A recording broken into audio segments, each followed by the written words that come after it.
With Rob Lewis, Brent Hubbs, time for the weekly top five Tennessee-Florida games since 1980. A lot of bad ones in there, Rob, along the way. We could talk about Jamal Lewis not being ready for pass protection in 97, the meltdown in the second half of 95, but we'll have a little fun this week and talk about obviously some positives and some good moves, good moments for Tennessee.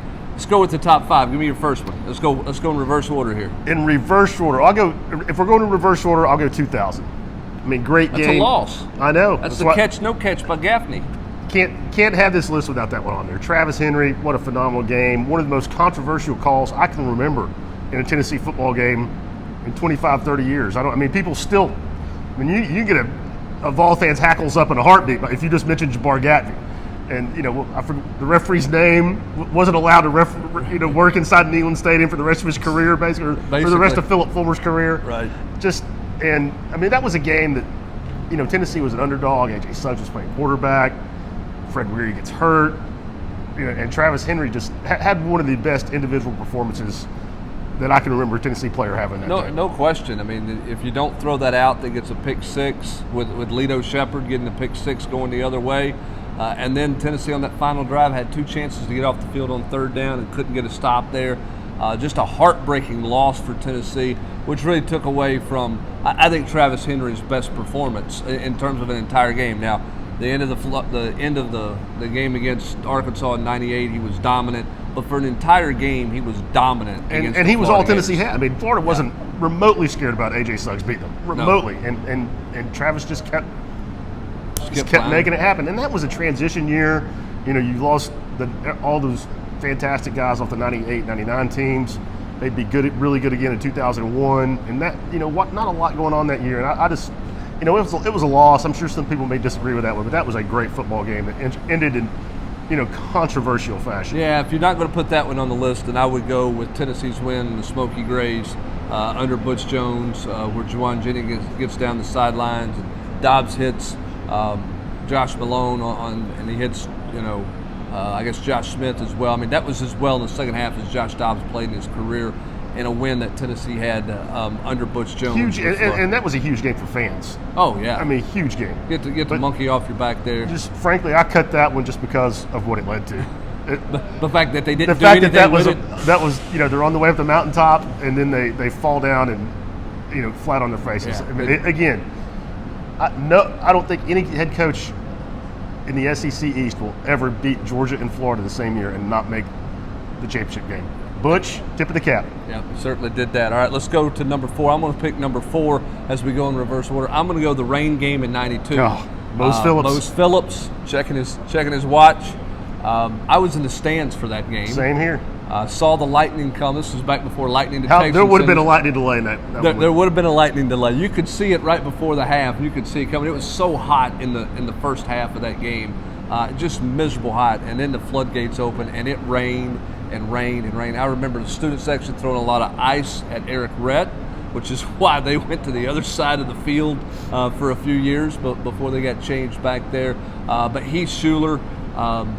Mose Phillips in the rain. And a smothering defense. Yeah, smothering. And Tennessee ran the same running play over and over again before the rain and even after the rain there. Just a great win for Tennessee in '92. The early stages of the fun and gun. It was the early stages. Shane Matthews. Yeah, and Eric Rett. That team had a lot of really good. That Florida team had a lot of really good players on it, particularly on the defensive side of the ball too, off the edge as well. Number 3 for me is going to be the '90 game, 7-3 at the half, and Dale Carter says, "I'll take care of this one."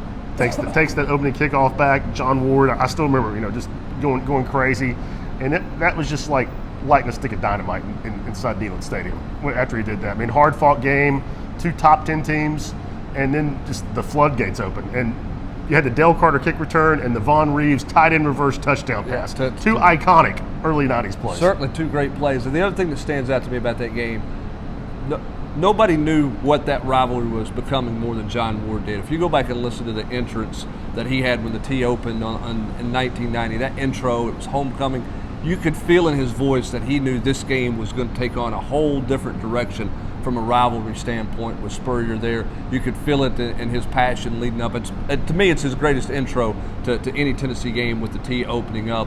It's Bold fantastic. State. Bold State. It's fantastic. It's the best. All right, let's go to number 2. All right, we got 2 left. We know where we're going to go. You going to go 01 or you going 98? Man, just, I hate to put this one at number 2 because of what it led to, but this tells you what I think about number 1. So I'm going to go 98, number 2. I mean, obviously that set Tennessee on the path to win the national championship. It was a game they had to win. At not being able to beat Florida with Peyton Manning as your quarterback, you talk about something sticking in your craw. Then you get it done the first year he's gone. Just an ugly, brutal defensive game that Tennessee wins in overtime. I mean, as hyped as Neyland has ever been. Maybe Al Wilson's signature moment of all. I mean, just a fantastic college football game, but I'll put that one number 2. I'm going to put it 1B. I can't call it number 2. Yeah, it's got to be right there, even with the 01 game. But 98, you had iconic plays from Al Wilson, an iconic performance, one for the ages, and then you had Deion Grant with just the unbelievable interception that he had there. Tennessee gave up a ton of yards in that game. That's what nobody remembers about that game. Florida moved the ball up and down the field, turned it over in the red zone. You had guys like Mickey Allen, Buck Fitzgerald forcing turnovers. Mickey Allen forced a huge turnover in that game as Florida was driving on Travis McGriff and had him to fumble the football there.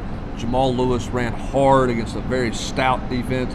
And then you had T. Martin made one play to Peerless Price. Yep. And the other thing that gets lost in that game, too, is Martin's scramble in overtime to give Jeff Hall a chance to kick it. Because they had lost, 15 yards? I mean, they were back. They were out of Hall's range. Yeah, they're probably out of Hall's range. Very close to being out of his range. He scrambles for 10, 12 yards and makes it, It sets up Tennessee with the opportunity to take the lead there in overtime, and of course Florida misses on their opportunity in overtime with the field goal. Just a great performance by Tennessee. So much pressure on them in that game to win and get the monkey off their back, and they certainly did that.